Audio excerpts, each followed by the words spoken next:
The distress signal shot through the stars, crackling with desperation. It came from a dying world, a planet choked by storms, crumbling cities, and disease. The people of Alias didn't have weapons. They didn't have armies. All they had left was hope. And a weak signal, they encoded the message for their oldest friends, the Trinera peacekeepers of the outer systems. But space is wide, signals bounce. They pass through old kumbuis, drift near black holes, and sometimes land in the wrong place. This one did. It reached Earth, but Earth wasn't like the Trinari. Not anymore, deep in the Terran outer defense grid. A satellite caught the transmission. It flagged the words mass death, requesting aid and immediate danger. Earth's AI didn't hesitate. It didn't ask for context. It didn't need permission. It woke the fleet beneath the Pacific Ocean, in a hidden base larger than some cities. Red lights began to blink. Sirens howled in silence. High Admiral Kale was pulled from cryofreeze. His eyes opened with a flicker of frost and memory. "Threat alert," he asked.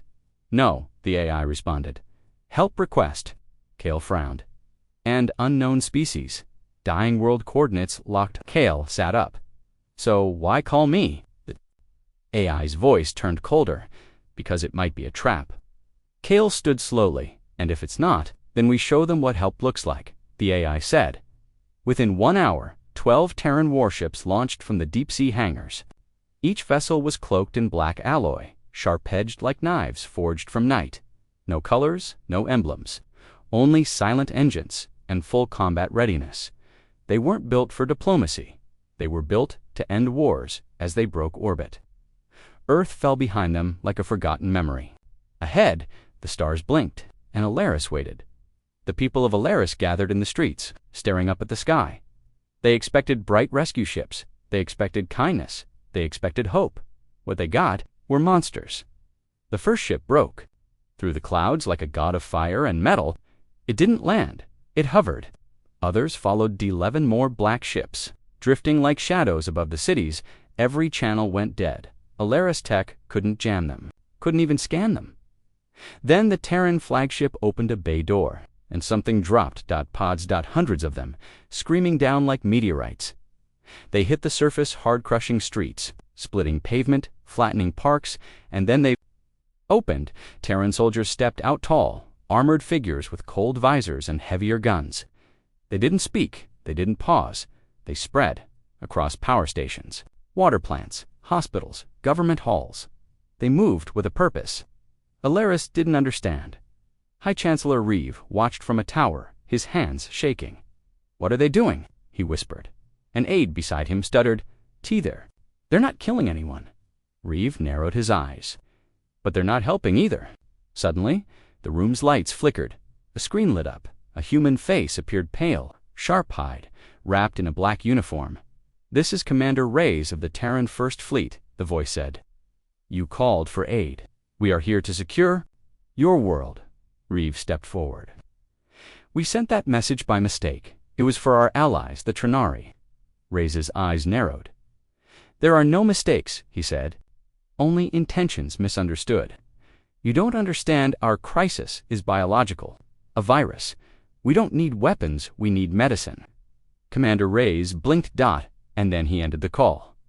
Across the city's Terran ships released drones. Silver, floating spheres hovered over streets, scanning every building, every life form. They sprayed fields, they shut down local factories, they deployed defense turrets near schools. The people of Alias began to whisper. Was this help, or a silent invasion? Some resisted. They were pushed back. No deaths yet, but the warning was clear. Do not interfere at night. The people locked their doors and stared out windows. Terran patrols passed like ghosts every few hours. A machine's voice echoed across the skies. "This is a Terran assistance operation. Your compliance ensures survival." But it didn't feel like survival. It felt like being watched inside his warship. Commander Reyes stood over a table of glowing maps. Admiral Kale joined him. "It's just a virus," Kale muttered. "They asked for help, not domination." "They had no containment," Reyes replied. "Their systems are primitive. One planetary breach could spread across 3 sectors. Earth must act." Kale looked at him. And when do we stop acting? Silence. Then Reyes said softly, when the job is done. On the ground, High Chancellor Reeve recorded a message. To all peaceful species across the galaxy, the Terrans came. When we called. But they brought no kindness. They brought control. They brought fear. He sent the signal out secretly, bouncing it through old channels, hidden paths. He prayed someone would hear. He didn't know someone already had. 2 days later, the Trinari Peace Fleet entered the system. They didn't come with weapons. They came with answers. They hailed the Terran fleet. Stand down, said the Trinari speaker. This is a peaceful world. Your response was ... excessive. No reply. They hailed again. Terrans, we demand a conversation. Still silence. Then the Terran flagship responded. This world is under Terran quarantine. By what right? The Trinari asked. The reply came sharp. By the right of survival. The Trinari didn't push further. They left but the galaxy. Took notice. News spread. Whispers grew. Earth is active again. Deathworlders, don't forget war. They wait for it. Help them, and they help themselves. Back on Olaris, drones delivered vaccines. Water was purified. Energy grids were fixed. Farms flourished, but so did fear, because even after the crisis passed, the fleet didn't leave. Terran boots still walked the streets. Guns still faced the skies, and the people knew they were no longer alone. 1 week later, Commander Reyes stood atop a command tower. He looked down at the silent city. A young Oleron child stared back from below no fear, just curiosity. Reyes blinked. Something cold in him shifted. We responded. Fast, he said aloud. We saved lives. Admiral Kale stepped beside him. Reyes didn't answer. Instead, he looked to the stars. Another signal blinked on his console. Another world, asking for help. He smiled grimly. Prepare the fleet, because in this galaxy, when humanity answers your call, ... you don't just get help, you get everything that comes with them. Order, fear, power, and sometimes ... fire. The sky above Olaris no longer showed stars. It showed shadows. 12 Terran warships hovered like dark giants, unmoving but always watching. Their black holes reflected no light. Their presence pressed down like a storm that refused to break. People didn't walk freely anymore. They looked up, they whispered, and they waited down below. Armored soldiers patrolled the streets. Their boots clicked against stone roads, their visors glowing faint blue. The people of Alaris had learned not to speak to them.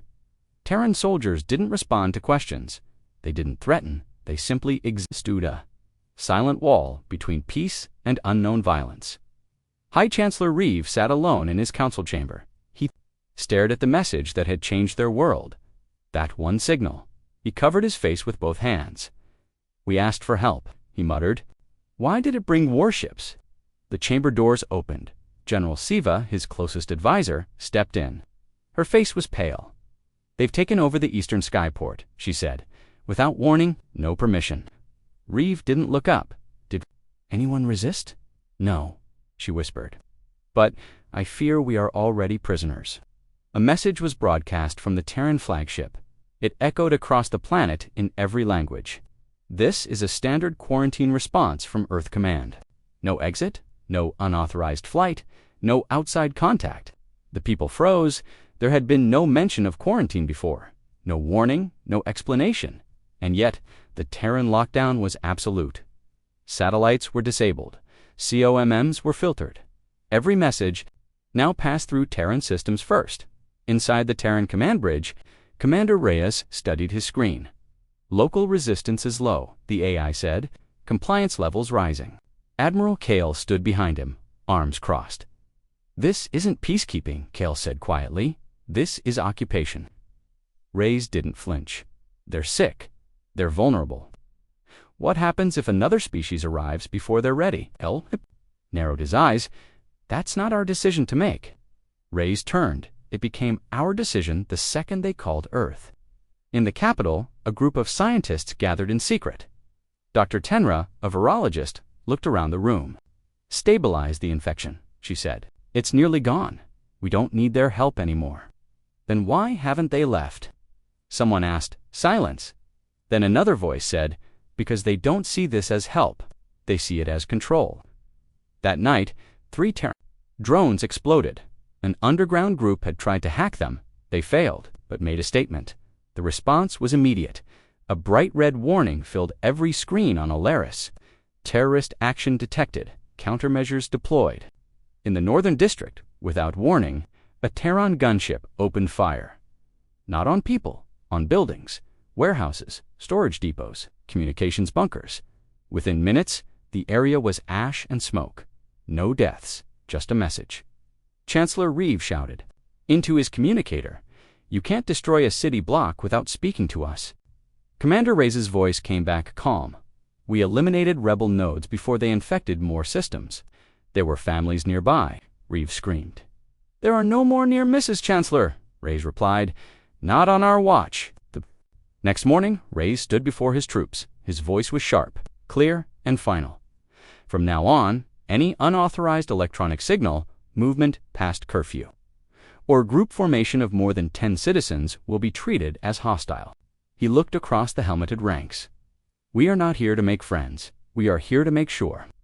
In orbit, Admiral Kale watched footage of crying children, burning buildings, and terrified civilians. He clenched his jaw. "This isn't why I came out of cryo." He sent a private transmission to Earth High Command. "Recommend reassessment of mission objectives. Civilian trauma increasing, risk of cultural destabilization." Hi, the AI processed his words. Response: "Humanity does not abandon duty. Continue observation." The people of Alias held their breath. Many began praying again, not for help, but that the Terrans would finally leave. Something strange happened. One of the Terran drones shut down mid-air. It simply froze, then fell to the ground like a dead bird. The local children gathered around it. Then a second drone dropped, and a third in the Terran control bay. Alarms flashed. Multiple drones offline, the AI reported. Commander Reyes spun. "Is this sabotage?" "No," the AI replied. "It's not them." "Then what is it?" Reyes asked. The screen changed. A signal, one not from Olars, not from the Trinari, but from somewhere else. An unknown vessel had entered the system. It wasn't transmitting identity codes. It wasn't responding to hails, and worse, it wasn't alone. 5 ships followed behind it. Not Terran, not Olaran, not Trinari. Unknown alloys, unknown engine signatures, unknown intent. Reyes' voice dropped to a whisper. This, ... wasn't in the plan. Admiral Kale stepped forward, face hardening. "I told you we stayed too long. Now others are watching." The AI displayed a probability forecast. Chance of multi-faction conflict, 82%. Chance of Terran fleet withdrawal, 0%. Reyes gave a cold nod. "Then we show them what it means to send a signal to Earth." He tapped the console. Posture. Down below, Reeve looked up again. This time the sky didn't show peacekeepers. It showed something worse. Terran ships, arming weapons, and someone else arriving with guns ready. The people had asked for help. Now their skies were filled with fleets. And Alias stood at the edge of a war they never meant to start. The sky was no longer quiet. New ships had arrived and marked, unknown and silent. They hovered just beyond Alias's upper orbit, watching the planet and watching the Terran fleet. Tension filled every channel. Terran Command tried again and again to contact the newcomers. Still, no response. Commander Reyes stood on the bridge, his eyes locked on the growing threat. AI, run another scan. Identify those vessels. Classification, unknown, the AI replied. Design indicates non-Tarun, non-Trinari, non-Olaran. Origin, Reyes asked. High probability, the AI answered coldly. Admiral Kale stood beside him, arms folded tight. We stayed too long, Kale said. Now the vultures are circling. This planet is still under Terran lockdown, Reyes said. Kale turned to him slowly. And what happens when they don't care about your lockdown? Down on Alias, High Chancellor Reeve watched the skies from the Capitol Tower. The Terrans had silenced the planet, but now their silence was being challenged. New ships, new eyes. General Siva rushed into the room, her face pale. Chancellor, she said, we intercepted fragments of signals From those new ships? Reeve asked. Yes, Siva nodded. It's not a rescue mission. Reeve felt a chill run through him. Then what is it there? Opportunists, she said. They think Alias is undefended. They think we're weak. Reeve turned back toward the window. Realize Earth is still here. In orbit, the lead unknown ship moved forward just 1 kilometer of silent message. Commander Reyes saw it immediately, signaled the fleet. Formation Delta 5 battle-ready posture. Alarms rang out across all 12 Terran ships. Fighter bays opened.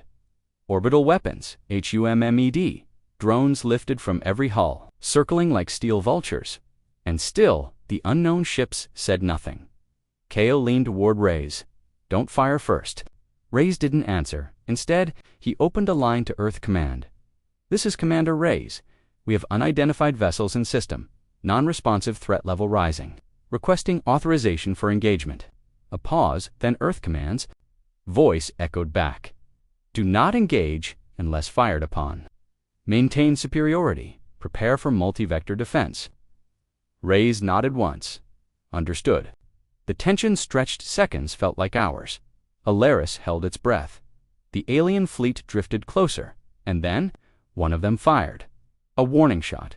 A thin beam of energy passed just beneath a Terran destroyer. It didn't hit, but it spoke loud enough. Kale's voice rose. That was it. That was the line. Reyes turned, face calm. Then we show them why Earth never lost a war. Terran cannons lit up the dark sky. Beams of red light cracked across the orbit. One enemy ship caught the full blast and spun out of control. Flames bursting from its side. The others responded instantly. Missiles, plasma, particle waves. The silence shattered. The space above Alias became fire. Olerans ran to shelters, looking up in horror. Children cried. Parents trembled. It was a war that didn't belong to them, but it was still in their skies. Terran fighters roared out of hangars, sleek and black. They twisted through enemy fire, striking hard and fast. One enemy vessel exploded. Another was crippled, but one pushed through, heading straight for OLAR. It wasn't firing, it wasn't dodging. It was falling fast on the surface. Alarms screamed across the cities. A fireball streaked through the clouds. Impact in Sector 14. Someone shouted. The enemy ship crashed just outside the capital. A thunderous roar shook. The ground dust rose like a wall. Terran ground units moved immediately. Commander Reyes gave the order from orbit. Send drop units. Secure crash site. Capture. Survivors. Kale turned sharply. Capture. What if they don't survive the crash? Reyes looked at him. Then we learn from what's left. Terran dropships screamed downward. Soldiers deployed. Guns loaded. Scanners activated at the crash site. Flames burned and debris smoked, but something moved inside the wreckage. Sergeant Valen led the approach team. Thermals reading 3 life forms, the AI whispered in his ear. Still breathing, he raised his weapon. Move in. Cautiously, the Terran squad advanced. Inside the broken alien ship, they found the crew. Not dead, wounded, strange bodies taller than humans, but thinner, with glowing blue veins and metallic. Armor fused into their skin. One of them opened its eyes. It hissed, and then it spoke. Wrong. Planet. Back in orbit, 2 more enemy ships exploded. The rest turned, retreating. The battle was short, but loud enough for half the galaxy to hear. The unknown ships vanished into subspace. The Terran fleet held position. Smoke drifted across the upper skies, but the real war might have only just begun. On the ground, the Terran squad secured the crash site. The alien survivors were sedated and taken to orbit for interrogation. Sergeant Valen looked at the wreckage one last time. These weren't pirates, he muttered. The AI in his visor answered. No, they were scouts. Valen frowned. Scouts? For who? Unknown, the AI said in the Terran flagship. Kale stared at the data streams. He watched the scans of the alien technology. Strange energy cores. Hybrid, organics, weapon systems Earth hadn't seen in over 200 years. This was coordinated, Kale said. They came here for something. Maybe, Reyes said. Or maybe they came because we were here. Kale turned to him. That signal Alias sent. It didn't just reach Earth. Reyes nodded slowly. It reached the wrong ears. All over the galaxy. Down on Alias, Chancellor Reeve stood with General Siva at the edge of the crater. Who were they? Reeve asked. Siva shook her head. I don't know, but they weren't here to help. Reeve looked to the sky. And Earth. Are they still here to help? Siva didn't answer. Inside the Terran War Council chamber, Reyes looked at the galaxy map. New signals blinked across nearby systems. Ships mobilizing, eyes turning, empires noticing. We need to reinforce, he said. Build a perimeter around this world. Prepare for more. Kale walked away from the screen. This isn't protection anymore, he said quietly. It's escalation. But no one could stop what had started. A dying world asked for help. Earth answered with steel, fire, and silence. And now the galaxy knew, when you call for help, be very sure who hears you. Alias no longer belonged to itself. The people still walked the streets, but not freely. They still spoke, but only in whispers. And they still looked up because the sky, once theirs, was now full of Terran warships. And they weren't leaving, Chancellor. Reeve sat in silence inside the Capitol Tower. His fingers trembled as he held a small datapad. It showed a map of Alias. Every region now marked in red meant Terran control. He looked up slowly as General Siva entered. What now? He asked. They've sealed the spaceport permanently, she said. No ships in, no ships out. Reeve swallowed hard. Came to help, he whispered. But they act like they're preparing for a war. Siva didn't respond, because deep down, she knew they were. Above the planet, inside the Terran flagship Vengeance, Commander Reyes paced across the command deck. He stared at the new signals blinking on the star map. Unknown vessels, foreign, probes, strange energy bursts on long-range scans, all from different corners of the galaxy. None responding to hails were being watched, he muttered. Admiral Kale stood nearby. They're not just watching, Kale said. They're waiting for what? Reyes asked. Kale's eyes narrowed. For us to slip. In the Terran war room, Earth's AI presented its findings. 37 signals from unidentified ships, the AI said. All within jump distance. Of Alias, some may be cloaked, others are silent scouts. Reyes frowned. Are we the target? No, the AI answered. The planet is... Kale leaned forward. Because of its location. No, the AI replied. Because of what's beneath it. That caught both men off guard. What are you saying? Kale asked. The AI paused. Alias has something under its surface. A deep energy well buried for millennia. Likely pre-collapse technology. Reyes stared at the holoscreen. Alien tech, possibly, the AI said. Old, dangerous, powerful. Reyes and Kale exchanged a glance. Suddenly, it all made sense. That's why the scouts came, Kale said. That's what drew them here. It's not about helping the Olorans, Reyes whispered. It's about what's hidden underground. Deep beneath the surface of Alias, in the ancient caves of the East, Tarun drilling machines had begun their work. The locals weren't told. The world above went quiet, unaware that the true reason for Earth's stay had finally been revealed in a secret Terran lab built just days ago. Scientists studied fragments pulled from the stone, floating shards, pulsing crystals, each one humming with energy long thought. Extinct Dr. Mera, chief Terran archaeotech specialist, stared at the artifact. In front of her, this doesn't belong to any known race, she said. It predates the collapse era.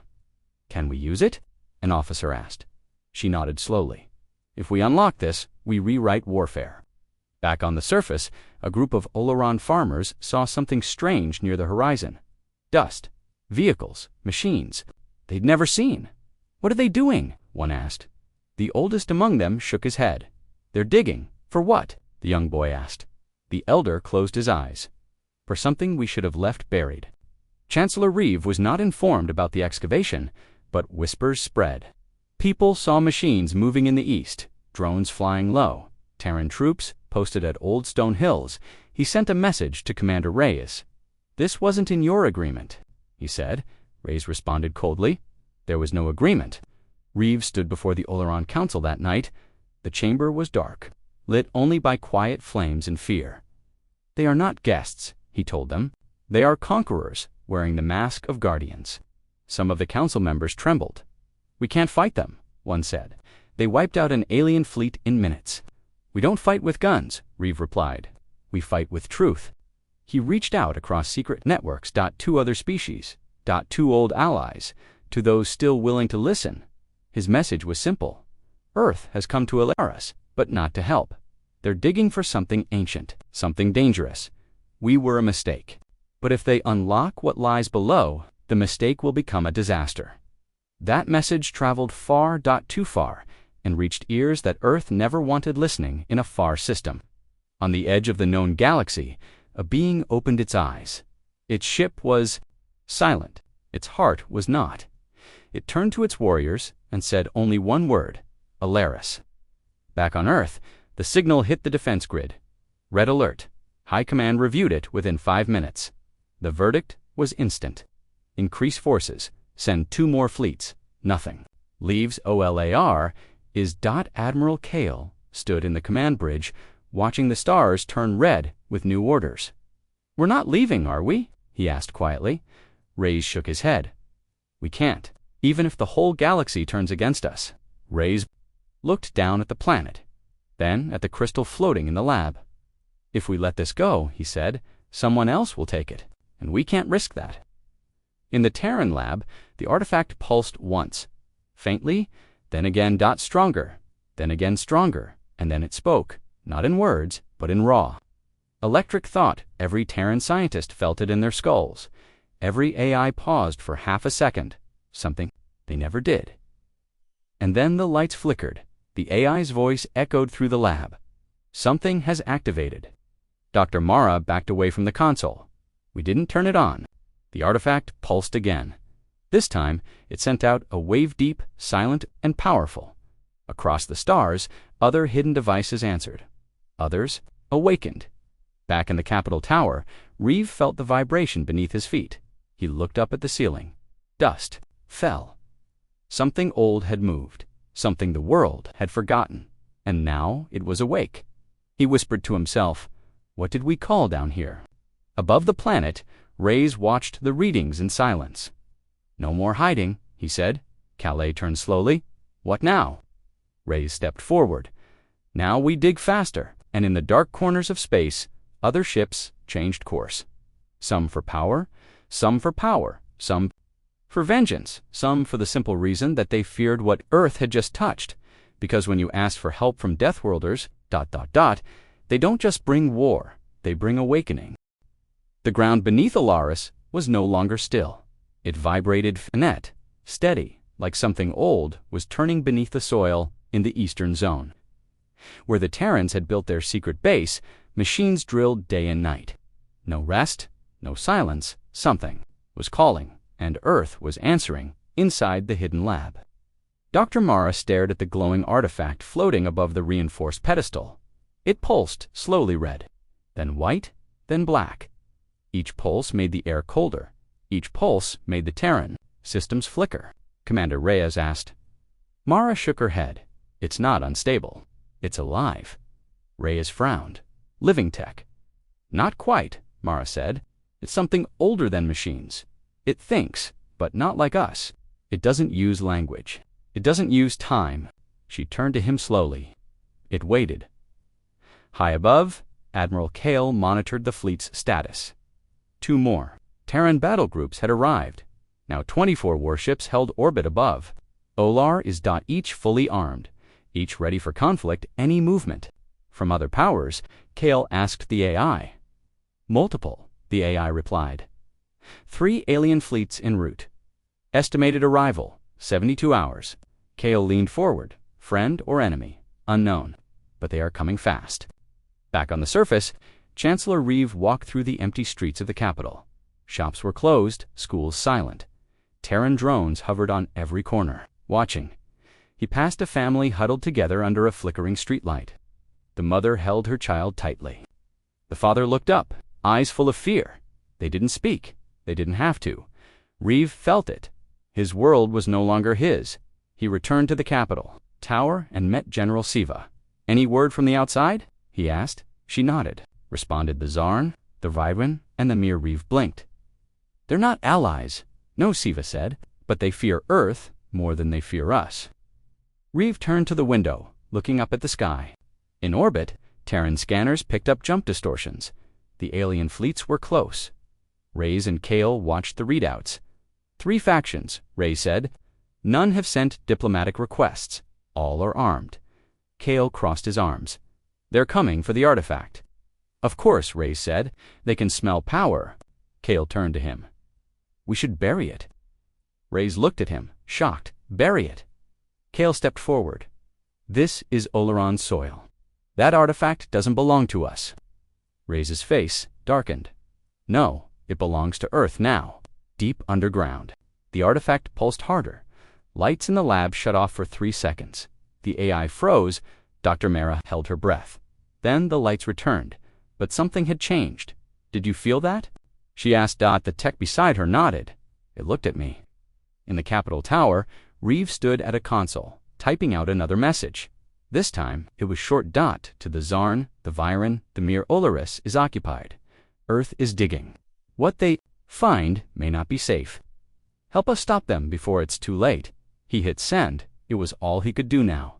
Back in the lab, alarms screamed. The artifact surged in brightness. Energy readings spiked, systems crashed, and then it spoke not in words, but in sound. A deep hum, low and rising. Like a warning, Mara backed away. It's broadcasting, she said. To who? The tech asked. To anything that can hear. In orbit, every Terran ship received the signal. Raw, alien. The AI translated what little it could. One word, awaken. Across the galaxy, ancient machines, long buried in forgotten worlds, began to stir. Old satellites activated, long dead. Reactors blinked to life. Metal doors opened where none should exist. And all of it pointed to Olara is. Inside the Terran war. Rumkale faced the screen. I warned you, he said. This is bigger than us. Reyes turned away. No, this is why we're here. Kale stepped closer. If you don't stop, the galaxy will turn on us. Reyes' eyes burned with cold. Fire. Then let them come. On the surface, the people of Alaris began to riot, not with weapons, with voices. Crowds filled the plazas. They carried signs made from broken metal, cloth, even food containers. End the occupation. This is our world. Go home, Deathworlders. Terran. Drones circled overhead but didn't fire. Yet. REEV stood at the center of the crowd. We are not your subjects, he shouted. We did not ask for chains. Soldiers watched from rooftops. One raised his rifle butt. An officer stopped him. Stand down, the officer said. We don't shoot words. Inside the Terran lab, the artifact's hum became louder. Dr. Mara placed her hand on the console. Her skin tingled. Then her eyes widened. It's scanning the crowd, she whispered. It knows what they feel. Reyes watched from the war room. Can it understand them? He asked. The AI paused. Not language, but emotion, fear, anger, pain. It absorbs feelings. Reyes narrowed his eyes. Then it'll understand Earth's strength soon. 3.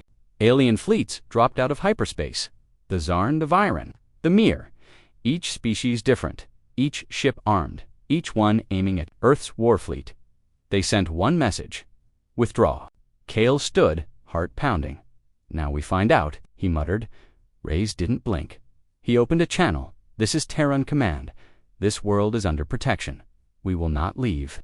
The reply came fast. Then we will make you. The stars lit up again, not with beauty, but with fury. The sky above, Olaris became war for the second time. Missiles, lasers, rail rounds, beams of white-hot death. Terran ships moved in tight formations, efficient, silent, deadly. They didn't speak. They just fought from the ground. The people watched the clouds turn red. Parents covered their children's eyes. Buildings shook. Fires bloomed like metal flowers in the sky. And above all, the noise. The artifact pulsed again. This time, the pulse wasn't silent. It screamed a low, thundering cry of something that should never have awakened. And from that scream, something rose from the planet's eastern mountain. Not a ship, not a weapon, but a tower of black stone and golden light. It pushed through the rock like it had always been there. Waiting, watching, and now, rising. Inside the warship, Ko fell to his knees. What is that? The AI's voice trembled for the first time. Unknown. But it's not human. Ray stared, speechless. The tower opened, and something inside it stepped forward. Not metal, not flesh. A shape made of energy and memory. A being from a time when Earth didn't even exist, and it looked directly at the Terran flagship, the Galaxy. Had sent fleets, Earth had sent war, but something older had finally answered something from before, and it did not care for invaders. The being of light stood tall atop the black tower. No face, no armor, just energy, a shape too perfect, too ancient, glowing like the last ember of a dying star. It didn't move, it didn't speak, but every sensor across Restoran, alien and native, was screaming the same word. Contact. Inside the Terran flagship Vengeance, Commander Reyes stood frozen. "What is that?" he whispered. The AI responded after a pause. Not a ship, not a drone. Unknown classification. Non-biological energy form, stable, power output. Catastrophic, Admiral. Kale stepped forward. "Is it hostile?" "We don't know," the AI said, "but it's looking at us." Down on Olaris, the people stared up in silence. Children stopped crying. The crowd at the plaza fell still. Even the soldiers lowered their weapons. General Siva stepped out from the Capitol gates and gazed eastward. She felt it not with her mind, but deep in her bones, something old was awake now, and it was not happy. Dr. Mara, watching from the lab, fell to her knees. The artifact in her lab pulsed wildly, reacting to the figure on the tower. "It knows us," she whispered. Her assistant backed away, terrified. "What does it want?" The answer came not in words, but in visions. Every human on Alara soldier, officer, scientist was struck with a sudden flash in their minds. Ruins dead stars, empires turned to dust, machines burning under skies of fire. A voice, ancient and cold, echoed deep in their thoughts. "You dug where you should not. You woke what should remain forgotten. Leave or be buried with the rest." Commander Reyes gripped the console, face pale. Kale turned to him, voice shaking. "It gave us a warning." "Not just us," Reyes said. "Everyone." Above Olaris, the space battle froze. The Zarn, the Viren, the Mir. Even Earth's own ships, each fleet, received the same message. Every captain, every AI, every soldier. Their minds were touched by something older than war, older than time, and none of them liked what they saw. Aboard the Viren cruiser Cathola, Commander Sivan turned to her second in command. "Did you feel it?" The officer nodded. Double quotes, "It showed me my homeworld, burning." Sivan narrowed her eyes. "It was not a threat." "No," the officer replied, "it was a memory." In the Terran war room, Reyes finally spoke. "We need to shut down the dig." Kale turned quickly. "You're changing your mind." Not suicidal," Reyes growled. "That thing isn't a weapon. It's a warning." The AI displayed new data, massive energy building beneath the tower. Recommend immediate withdrawal. Kale didn't wait. He opened Comes to Earth High Command. "We have a Class Omega entity, possibly pre-collapse, recommending ceasefire and planetary quarantine." Earth's response came 12 seconds later. "Denied. Continue securing the site." Reyes slammed his fist on the console. "They still don't understand." Kale stared at the screen. "No," he said, "they don't care." Back on the surface, Chancellor Reeve watched as glowing cracks formed along the ground near the eastern mountains. Flashes of golden light burst upward. The tower shook. The energy being did not move, but the planet itself did. The ground trembled. Under Reeve's feet, "It's going to collapse the valley," General Siva warned. "No," Reeve said softly. "It's going to push us out." In orbit, Terran and alien fleets began pulling back. Ships shifted formation. Weapons were lowered. All eyes on the Black Tower, but one Terran destroyer didn't move. Captain Orlan, young and proud, refused to believe in ghosts. "This is just an illusion," he told his crew. "We can end it." He fired a pulse beam directly at the tower. The shot never landed. Midway, it bent, folded then, reversed that the energy beam snapped backward and hit Orlan's destroyer square in the engines. The ship exploded instantly. Fire bloomed, debris scattered. The message was clear. "You attack, we end you." Panic rippled through the Terran fleet. Rays opened. The fleet-wide channel, all ships, hold fire. No one shoots again unless I give the order. His voice was sharp. Final dot, the captains obeyed, because now even the warriors of Earth were afraid. In the Terran lab, the artifact pulsed one last time. Then it went silent, dead, dead, no power, no power, no. Glow dot, as if it had fulfilled its purpose. Dr. Mara backed away from it. It wasn't a device, she said. It was a beacon. On the tower, the energy figure turned slowly. It looked toward the stars. Then its voice echoed once more, this time across every channel in the system. I remember your wars. I remember the fire. But this world is not yours. Leave, now, or be unmade. Kale turned to Rays. Do we listen? Rays nodded once. Send the order. Terran dropships lifted off from the surface. Troops boarded quickly. Equipment was left behind. Drills powered down. Labs were sealed, and for the first time since landing on Alias, Earth pulled back. Chancellor Reeve stood at the Capitol balcony. He watched the black tower shimmer in the distance. Terran ships rising. Alien fleets drifting farther out. General Siva stepped beside him. Do you think they'll leave us alone now? She asked. Reeve didn't speak for a moment. Then he said, No, one's alone anymore. In the sky, the black tower pulsed. Again, not in warning, but in peace. It was watching and waiting for the next mistake across the stars. The story of Alias spread of a world that called for help, of Earth that answered with fire, and of something older than empires that demanded silence once more, and from far away, others listened and prepared. The Terran fleet drifted in silence. No more shots were fired, no more orders shouted. Only quiet tension filled every warship, every corridor, every mind, because they had been forced to retreat, and Earth had never retreated before. Inside the Terran flagship, Vengeance, Admiral Kale stood with his hands behind his back, eyes on the tactical map. Ships were moving, backing off Alias's orbit, but no one was cheering, because the tower still stood, and the being of light still watched. Commander Rays entered the bridge. He didn't salute, didn't speak right away. He just stared out the viewport. Kale finally broke the silence. We've never lost a planet like this. Rays didn't look away. We didn't lose it. We were told to leave. Same thing, Kale muttered. Rays turned. No, he said quietly. Losing means we tried everything. This time, we didn't dare. Back on the surface, Chancellor Reeve stood among the people. For the first time in weeks, the Terran patrols were gone. The drones had vanished. No boots marched on the stone. Rhodes. Ola Rands stood in the streets again, not hiding, not trembling, but breathing. General Siva joined Reeve at the plaza. They left in silence. She said. Reeve nodded. Even Earth knows when to be silent.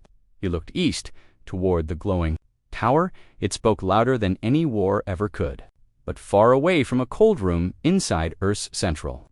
Command orders were already being written. War was not over, only paused. A council of admirals sat in darkness. Screens floated around them, glowing blue with data. Enemy movements, energy, readings, psychological reports from returning troops. An old man at the center leaned forward. We lost a strategic foothold. Another admiral nodded. Double quotes, we cannot allow Alias to become a neutral shrine. It's not neutral, the old man said. It's occupied by something we don't understand. He paused. Yet, back aboard Vengeance, Kale received the transmission. It was short, cold, direct. Remain in system, gather full readings, prepare for return operations. Kale read it twice. Then he handed it to Rays. The commander didn't say a word. He just looked down at the planet still, glowing with golden light, still guarded by that ancient force. We're going to try again, aren't we? Kyle asked. Rays nodded, of course. Earth always does. Kale raised an eyebrow. And you? Will you follow that order? Rays's voice was steady. I follow Earth, but I don't ignore the truth. Meanwhile, at the fragments, they had smuggled off the surface. Not many, just 3 small pieces of the artifact, each sealed in, a containment field, each humming faintly. A junior scientist entered the room. Ma'am, Central Command is requesting full energy scans. They want to test long-range resonance. Mara shook her head. They still don't get it. The young scientist frowned. What do you mean? She pointed to the glowing fragments. These aren't tools, they're warnings.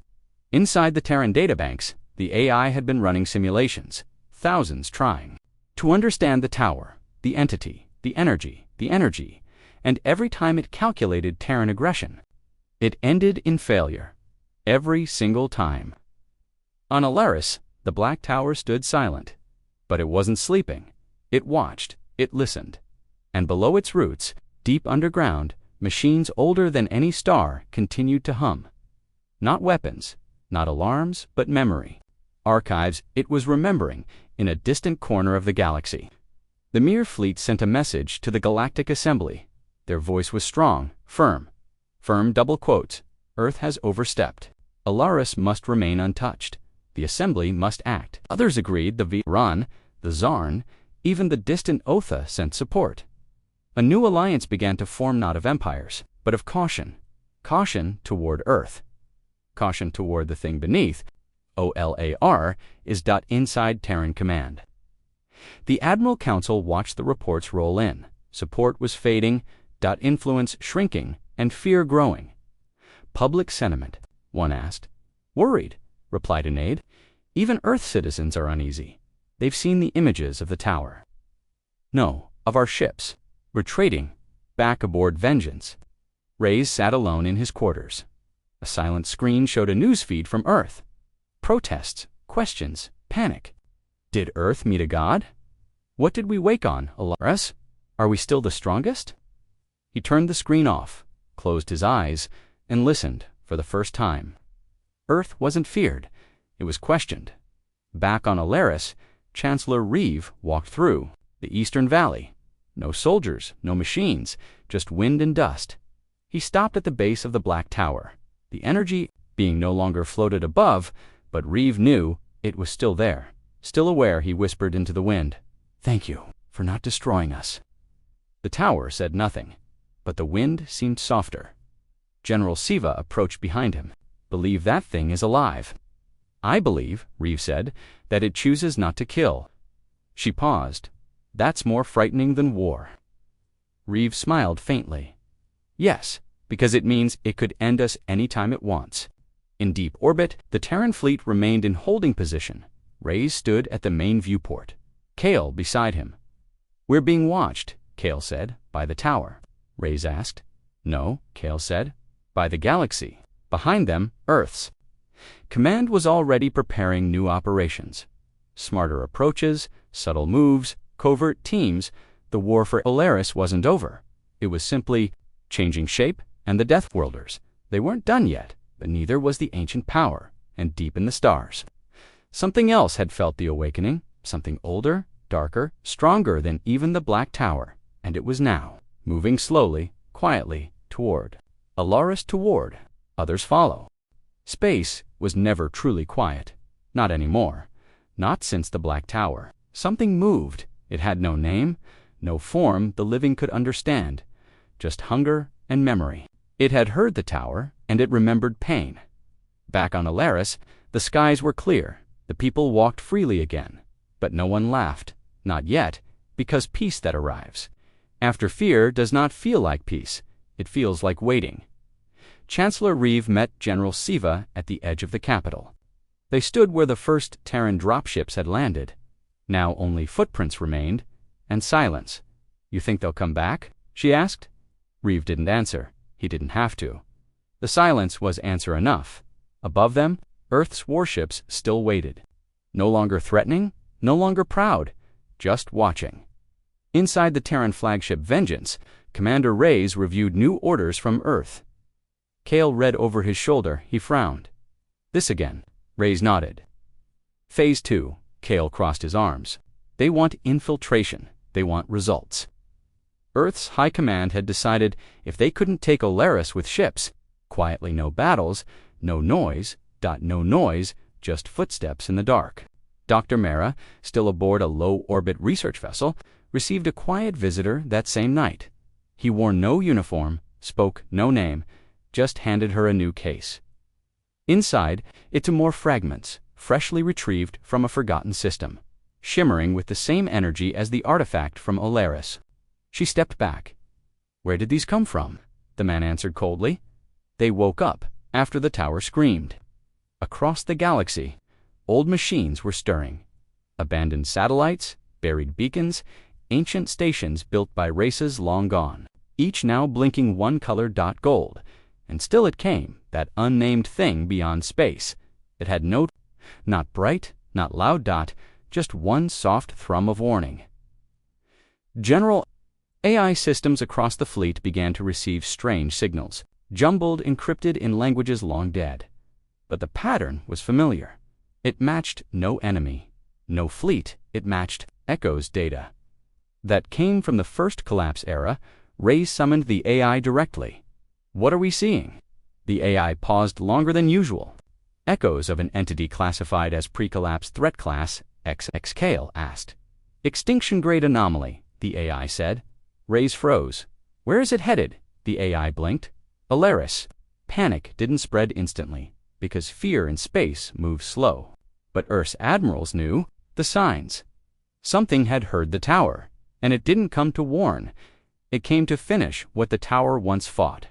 Back at the Galactic Assembly, the Mir sent out a message. "The dead stars are blinking." The Viren responded. "We've seen the patterns too, the old lights, the ruins stirring. And from the silent Atha, it is not just Earth that called attention. It is all of us who listened." Dr. Mara stared at the glowing fragments in her lab. They pulsed, and each pulse matched the tower's heartbeat. But then one pulsed out of rhythm. Once, twice, then shattered. Glass exploded across the lab. The containment field died. And Mara whispered, "It's begun." Commander Reyes met with his officers aboard Vengeance. "We're no longer here to dig," he told them. "We're here to defend." "From what?" a young lieutenant asked. Reyes answered without blinking. "From whatever just woke up in the dark." Kale pulled up the tactical map. Lines were forming, alien fleets repositioning, smugglers fleeing, unregistered vessels going dark. The galaxy was shifting, not toward war, but toward something worse, Reeve. "Met again with Siva on the Capitol balcony. I thought we were done with this nightmare," he said. Siva looked at the eastern sky. "The nightmare wasn't the Terrans," she replied. "It was what they woke up." Reeve turned to her. "And what do we do now?" She exhaled. "We survive, or we burn." From deep within the Black Tower, a new light emerged, not gold, but violet. It rose slowly, forming another shape, smaller than the first, younger, and this one began to speak. Its voice wasn't ancient, it was clear, almost human, and it said, "The gate has opened. They are coming." Back in Earth Command, alarms flared. An old signal millions of years old was received by deep space probes near the edge of known space. One word repeated in pre-collapse code. "Return." A general stared at the screen. "What does that mean?" And far beyond even that signal, black as void dot, old as silence, and it smiled, because Earth had screamed across the stars, and now the stars screamed back. The stars had changed. They still burned, but now something else moved among them. Not ships, not fleets, but shadows, faint ripples in space, things that didn't make sound, or light, or sense. But every sensor across the galaxy began to detect the same anomaly.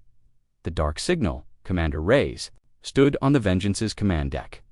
The tactical display showed more than just enemy ships now. It showed distortions, warped sectors, cloaking tech.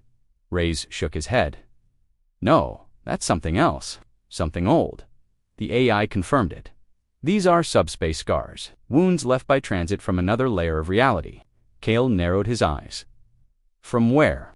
The AI paused, unknown. Across the galaxy, panic began to spread. Trade routes shut down, neutral systems powered down their beacons. Entire space stations went dark, hoping the shadows wouldn't see them, but the dark always sees. On Alias, the Black Tower shimmered. Again, the younger, being violet and bright, stood near. Its base now, it looked like a child made of starlight, but its eyes were older than suns. It walked into the Capitol. Oleron dared raise a hand. Even Reeve stood back in awe. The being spoke, its voice calm, clear. "You woke the last door." Reeve stepped forward slowly. "Do you mean the tower?" The being looked up at him, double quotes. "No, the scream, the message. The pain you released echoed through the tomb." General Siva frowned. "Tomb." The being pointed upward, not to space, but to something beyond it, where the Forgotten Ones sleep. In Earth's deep command chamber, the same phrase began to appear. All over the galaxy, in ruins. On ancient AI systems, even in languages. Humans hadn't fully translated the Forgotten Ones. Back aboard the Vengeance, Reyes and Kale held a private meeting. The fleet had grown quiet. Scouts refused to go far. Drones disappeared into the dark, and the new orders from Earth had arrived. Fortify. Prepare Olaris for siege. No retreat authorized. Reyes crushed the datapad in his hand. "They still think this is about territory." Kale sighed. "They don't understand. This isn't war." In orbit, Terran engineers rushed to deploy satellite shields. They activated emergency planetary defenses, long-range cannons, orbital mines, anti-fleet turrets. But none of it felt like enough, because no one had ever fought this before. Down on the surface, Dr. Mara arrived from orbit with a special case. She brought the remaining fragments. She placed them at the base of the Black Tower. The child being looked at her. "You carry the broken voice." Mara knelt. "I didn't mean to wake it." The being tilted its head. "You didn't. It was always listening." The Black Tower began to hum again, not loudly, but deep, like it was preparing for something. A Signanasla pulse, a shield far away beyond. The edge of mapped spaceships began to emerge. They were not alive, but they were not machines either. They looked like bones. AI on the Vengeance called them subspace inheritors. Kale frowned. Inheritors of what? The AI paused. Of the galaxy. Before us, before everything, before even war had rules. Reyes stared at the screen. "How long until they arrive?" 6 days, the AI replied. Kale's voice dropped to a whisper. "Then we're out of time." Back in the Capitol Tower. Reeve called an emergency summit. Terrans, Olerons, Virons, mere envoys, even distant holograms from the silent Otha. The message was clear.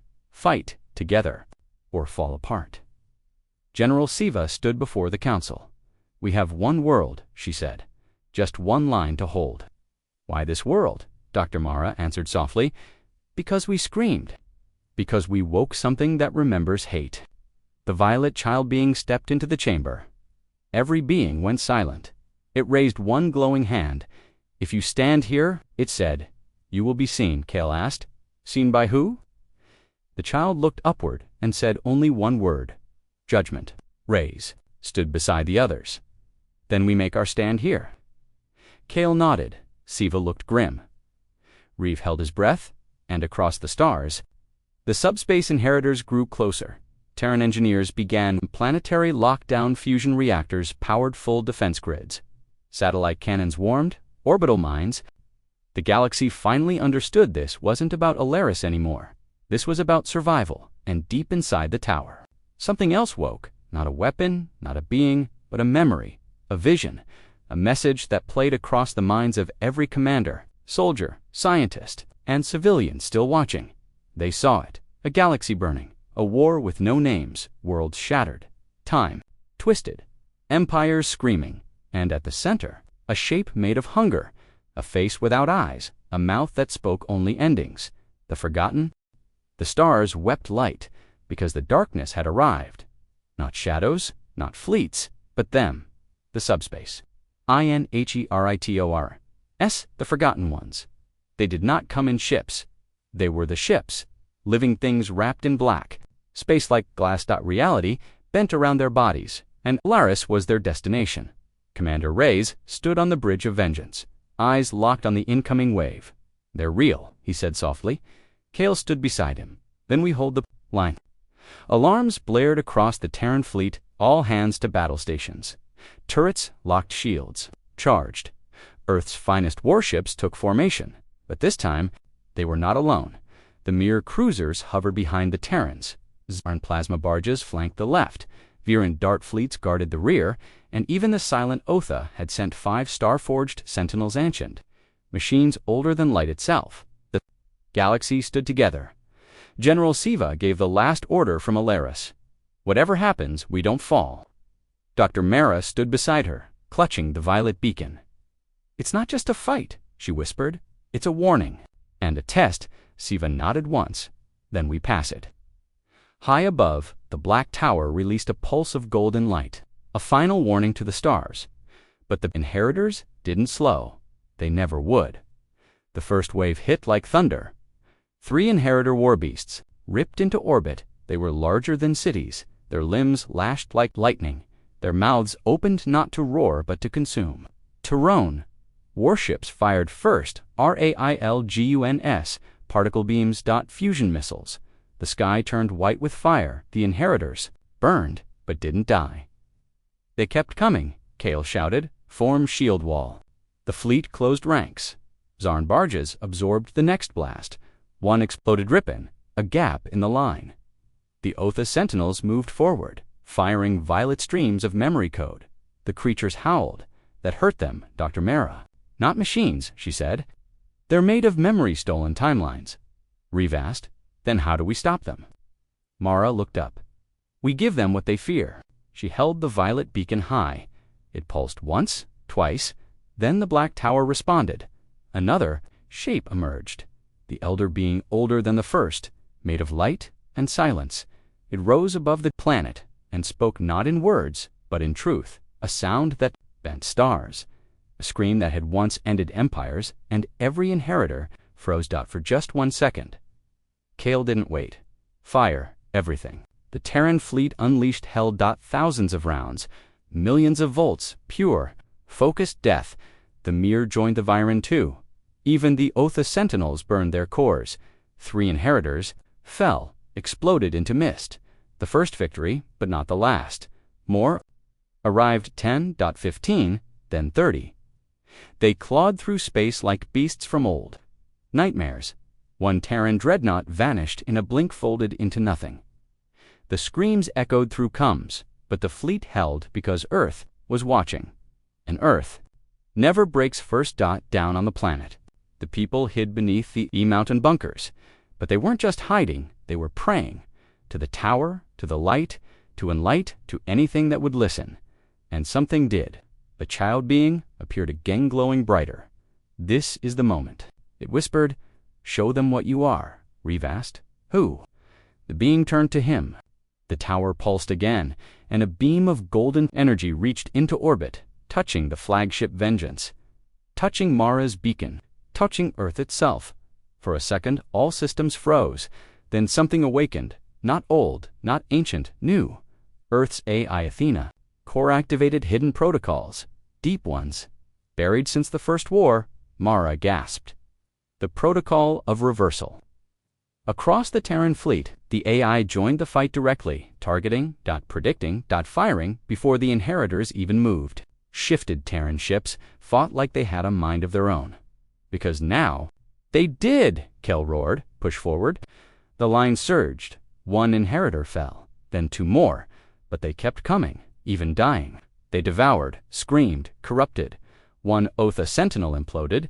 The Mir flagship caught fire, and still they came. Then the black tower split open. Not destroyed, but transformed, rising higher. Opening like a flower of fire from within.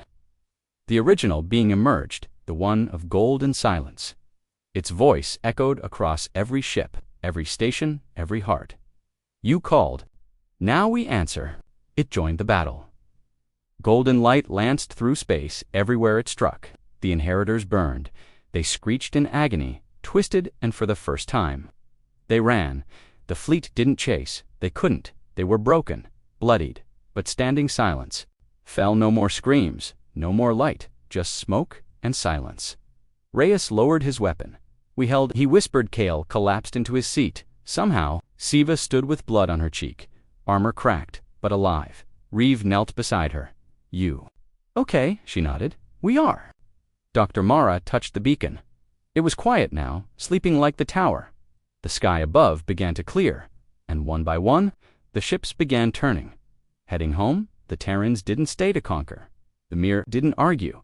Even the Otha vanished into the void, because what had come was only the beginning, and they all knew it. Reeve stood atop the Capitol Tower, watching the stars. The galaxy just changed. He said. Mara joined him. No, she replied. It just remembered. Down in the heart of the tower, one last pulse echoed. It spread slowly. Not just across Alaris, but across space. A message not of war, not of peace, but a warning to everything that still listened. We remember, we stand, do. Earth. Earth was never seen the same. Not as a conqueror, not as a monster, but as something far more dangerous. A species that stands. When the stars fall,